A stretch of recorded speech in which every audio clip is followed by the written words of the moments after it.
Salut tout le monde, aujourd'hui épisode hors série où je vais parler d'une vidéo sortie il y a 3 mois sur la chaîne Planète 360 nommée Bitcoin, la descente aux enfers. Dans cette vidéo, l'économiste Charles Gave se fait interviewer sur le sujet des crypto-monnaies. Je pensais pas en faire une vidéo mais récemment j'ai vu Frédéric Delavier partager cette vidéo sur Facebook et ça m'a triggered. J'étais pas bien quand j'ai vu cette vidéo dans mon feed. Le pire c'est quand j'ai commencé à lire les commentaires. J'avais des gouttes de sueur sur le visage et je tremblais. Je me devais de réagir, de répondre à cette vidéo. Sérieusement, même pour vous troller, j'aurais jamais réussi à faire une vidéo d'aussi mauvaise foi. Tout ce qui est dit dedans est faux du début à la fin. Je vais faire de mon mieux pour ne pas l'insulter mais ça va être très compliqué. Pourtant vous me connaissez, je suis calme de nature. Pas de montage, pas d'extrait vidéo, je vous lirai les citations moi-même car j'ai pas envie de me faire strike. C'est une vidéo à l'arrache que je vous balance comme ça. Moi c'est Decrypt, bienvenue dans le Bitcoin Show.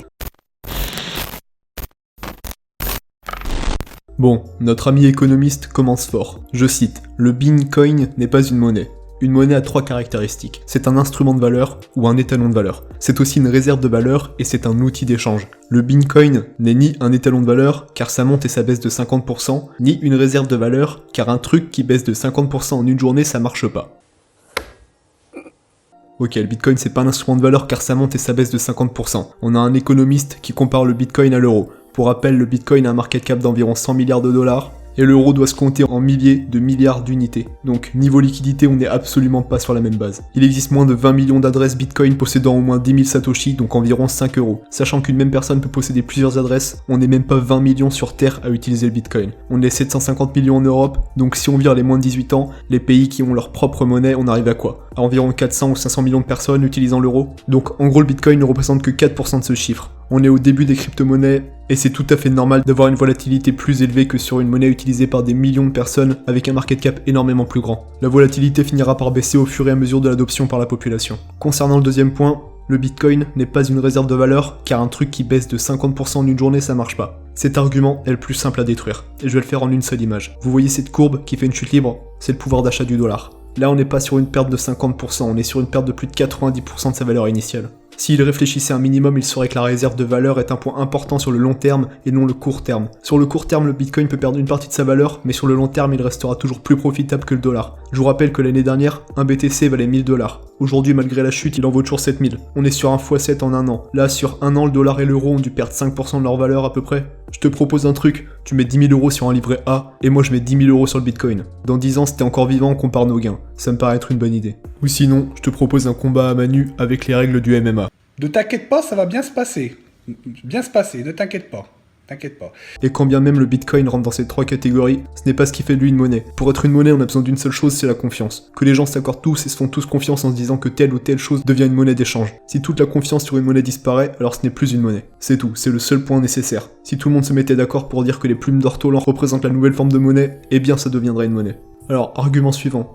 Derrière, il n'y a pas le poids de l'État, donc ce n'est pas une monnaie. La monnaie n'existe pas sans l'État, sauf l'or, mais c'est autre chose. Mais c'est quand même une réserve de valeur, en parlant de l'or. Alors, la monnaie n'existe pas sans l'État. Sauf l'or, hein, bien sûr, car oui, l'or ça existe vraiment, alors que le Bitcoin, c'est du faux argent, hein. C'est comme les camas dans Dofus en fait. Faut le savoir, hein. C'est pas moi qui le dis, c'est vérifiable. Bref, dire qu'une monnaie n'existe pas sans l'État, c'est une grosse connerie. La monnaie n'existe pas sans la confiance, mais bon, je vais pas me répéter, ça sert à rien. Le Bitcoin n'a jamais eu besoin de l'État pour fonctionner et n'en aura jamais besoin. Pas besoin d'argumenter plus. Next. Il y en a qui se sont amusés à jouer les crypto-monnaies. S'ils sont victimes d'escroqueries, à qui on se plaint? D'un certain côté, vous avez joué au Monopoly, où est le problème? Vous avez joué contre la vraie monnaie qui est l'euro, et vous vous plaignez d'escroquerie. Le seul moyen de se protéger contre une escroquerie est que l'État ait le monopole sur la monnaie.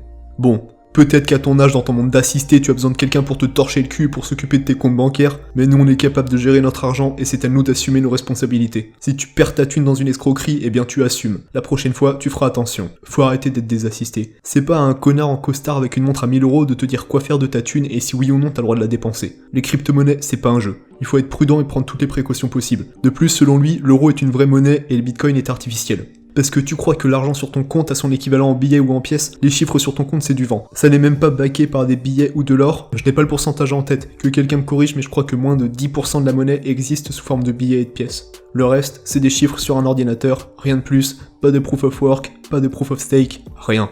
Ensuite il nous dit, je vois pas à quoi ça sert. C'est une tentative désastreuse de créer une monnaie fondée sur une rareté artificielle. C'est comme ceux qui stockent des conserves et disent je suis le dernier vivant. Ce qui est beau dans la vie, c'est de prendre des risques et de développer la richesse en produisant plus et moins cher. C'est pas d'être le dernier à mourir car on a fait des réserves. C'est l'enterrement du talent, ce n'est pas satisfaisant intellectuellement. Bon, là il compare le Bitcoin à des boîtes de conserve. J'ai vraiment besoin de relever cet argument?